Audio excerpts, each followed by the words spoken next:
Assalomu alaykum, hurmatli podpischilar, guruhdoshlar. Mana yana bir obyektimiz bitdi.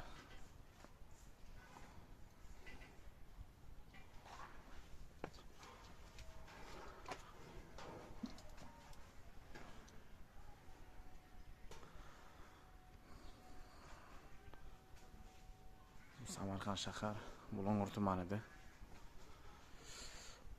Mana bu darvoza ochilishiga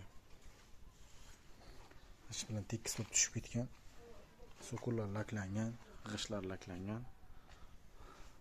Bu esa darvoza ochilishiga. G'ishtga nagruzka tushmaydi. Cho'tki bo'lib turadi.